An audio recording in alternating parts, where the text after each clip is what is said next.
Nation, what's going on? It's Mitchell Reds here, host of the Raiders Report, and every single question that you see was from our live show on October 2nd before we went live for Thursday Night Football, and all these questions are from loyal subscribers. If you did not know, we will be going live 1 hour before kickoff on Sunday when the Raiders played the Indianapolis Colts, and I'll tell you this right now, we're probably going to get some questions around Brock Bowers. At the time that I'm recording this video, Brock Bowers did not practice on Thursday. I'll be honest, that's not a good sign that he might have potentially suffered a setback. Let's go to Steven Stuttgart. And hey, are there any injury updates on Stokes and Michael Mayer? Michael Mayer practiced on Thursday in a red non-contact jersey, which I actually don't know if it's a lock that he's going to play, because if you remember the way the Raiders handled Jackson Powers-Johnson when we were getting ready to go up against the Washington Commanders, he practiced that week in a red non-contact jersey, and he ended up not playing. I almost wonder if they might do the same thing there, though. In this matchup, I think you got to be able to figure out a way to get Michael Mayer out there. It's the biggest game of the season, especially if Brock Bowers is unable to go. For Eric Stokes, he's been limited the past two practices, Wednesday and Thursday. I'm hoping that we see him out there because we need him to be physical up against Michael Pittman Jr.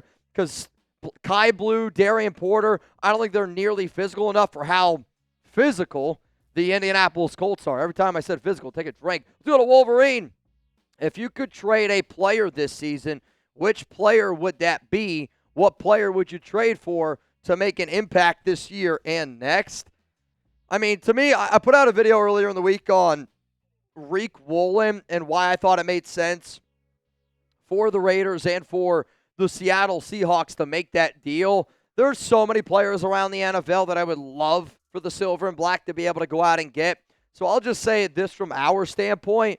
In terms of trading away another player, to be honest with you, a player that I would consider trading away if a team needed an offensive lineman, Dylan Parham, and I know that Parham actually played a lot better, but if we start losing football games, that's when we're going to start trading players away. So in my mind, I would say if we're going to start losing games, and if we are losing games, and we're at that point where we're already looking forward to next season, we're not going to bring Dylan Parham back. I'd be shocked if we did. So you trade away Dylan Parham, you let Caleb Rogers get some extra reps, you let him learn a little bit more, and you kind of roll with the punches there. If Caleb Rogers is an absolute joke, well, then maybe you're able to put JPJ there at left guard. You might be able to put Alex Kappa at right guard. But to me, I would say Dylan Parham would be somebody that I'm probably confident is not going to be coming back. You move on from him. That's what I would say. John, what's up, brother? I think we will play our first full game with all three phases. What do you think? I actually think the Raiders played well in all three phases last week against Chicago. It's just Geno Smith might have been colorblind or, I don't know, just wasn't seeing the field all that well. I hope that the Raiders can build off of last week's success. And that's kind of what made last week's game so difficult, because it wasn't like the Commanders game or like the Chargers game where you're like, what the hell was that, what I just watched for 4 quarters? That was terrible football by the Raiders. What I watched against the Bears, I liked what I saw. Just minus number 7, right? Like, that to me is where I'm hoping that we're able to put it together for a full game. I think all Raiders fans are hoping that we're able to put it together for a full game against Indy. But we've also had, in my time since covering this show, we've had a lot of problems beating the Indianapolis Colts. Let's go to Raider fam. What's up, brother? What chances Geno gets benched this week? I want to say 0%.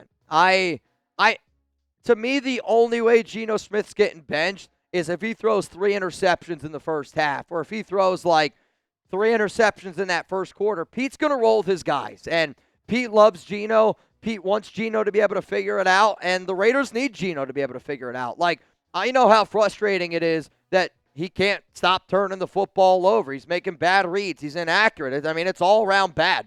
Don't get me wrong. I thought this guy could be a top 10 quarterback because when you look at the statistics the last 3 years, he was actually a top 10 quarterback when given a clean pocket. But he's right now, I think, a bottom 5 starting quarterback in the National Football League. I don't think Kenny Pickett is that guy. And I also don't think that, obviously Aiden, he's still on the IR. I think you got to roll with the punches. Like, I think you're going to have to figure it out. And I think the way the Raiders look at it is we paid Geno Smith to be our quarterback this season. And really, I think that they plan on him being the quarterback next season. Obviously, if it's as bad as what it is right now, you're probably not going to roll with him next season. But the Raiders' plan is to have Geno Smith be the quarterback this year and be the quarterback next season. So I almost wonder if they're like, no matter how bad it is this year, we're going to have him learn Chip Kelly's offense. We need him to learn, the plays. We need him to learn the route concepts. We need him to learn the chemistry with the wide receivers. I don't know how bad it has to get. And, even Pete said it the other day.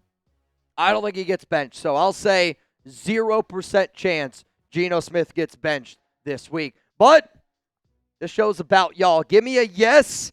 Give me a no. Is this the biggest game of Geno Smith's career? That's an interesting one. Yes or no, is this the biggest game of Geno Smith's career? My answer is coming up here after this YouTube ad break. It's a yes. This is the biggest game of Geno Smith's career. I have been asking on social media, do people believe in Geno? I've been asking people on this channel, do you believe in Geno? I would actually say right now there are more Raiders fans that do not believe in Geno Smith than Raiders fans that do believe in Geno. And, the frustration lies from us doing the whole Jimmy Garoppolo fiasco, from us doing the whole Gardner Minshew and O'Connell fiasco, from us not being able to find a better quarterback replacement than a guy like Derek Carr that was loved very, very near and dear by the entire nation. Like, there was a lot of people that might have said it's time to move on from Derek, but I still think there was a lot of people that still loved and showed respect to DC. Geno Smith needs to get it done. And I actually really do truly believe that this is the biggest game of his career, because I think the way that people are going to remember Geno Smith, people aren't going to remember him from the New York Jets days.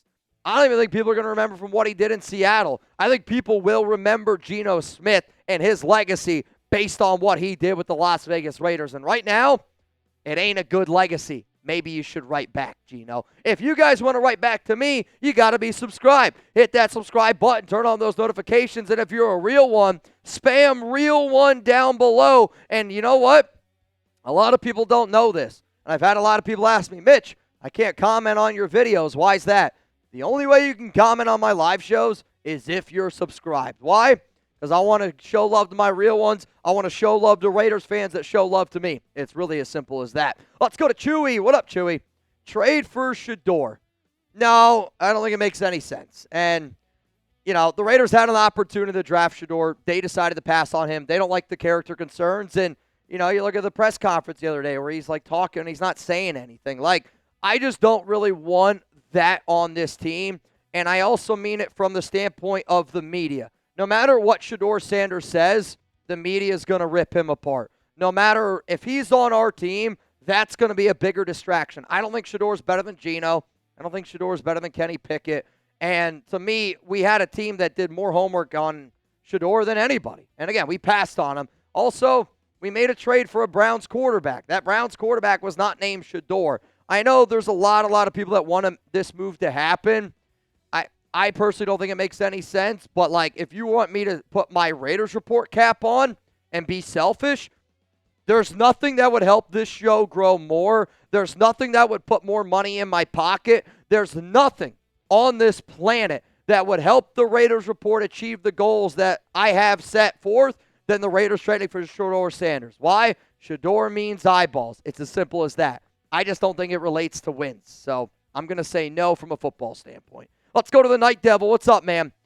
What up, nation? The pressers have been interesting. Chip seems to definitely have a pride issue. PG seems more happy than usual. Pete scares me. I think Pete and Chip Kelly are scaring me right now because I love my grandfather and I love my dad. But I think every person here knows there's just comes a certain age where men get more and more stubborn. Hell, dude, I'm 32 years old right now. I can already feel myself being getting more and more stubborn, right? I can feel myself not wanting to go out. I'm I'll just hang out at home with Chuck all day. My problem with Pete and Chip is I am concerned that in their mind, they're this is the way that it's got to go. It's this way, my way, or the highway, even if the highway is going the wrong direction. I still believe in Pete. I still believe in Chip.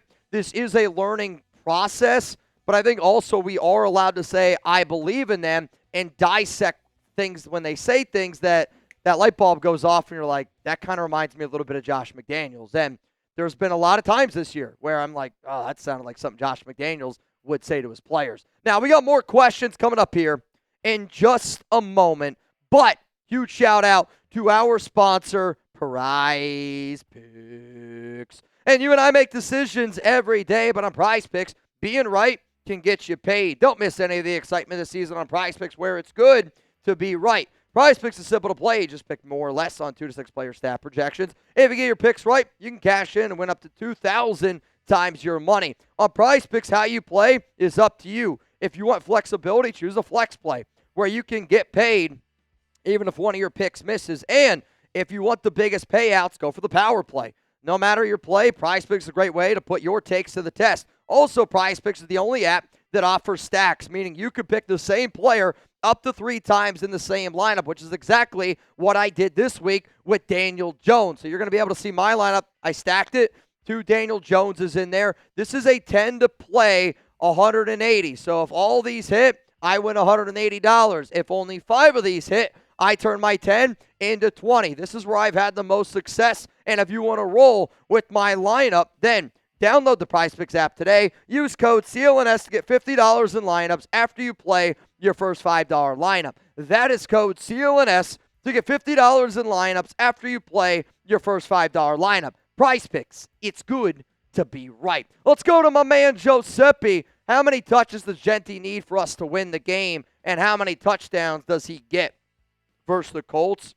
20 is my minimum. I don't care how you divvy it up. 20 touches. And I think that helps Stone Forsythe. I think it helps our offensive line. And I think when you have the injury like you do to Colton Miller, I want to see more Jeanty screens. I want to see Jeanty get the ball in the flat a little bit more. And he showed you this past week that he could do it. Not only did Jeanty show you the ability that he can catch the football, he also showed you the ability where he can catch it and pick up clutch yards after the catch. And that's what I want to see.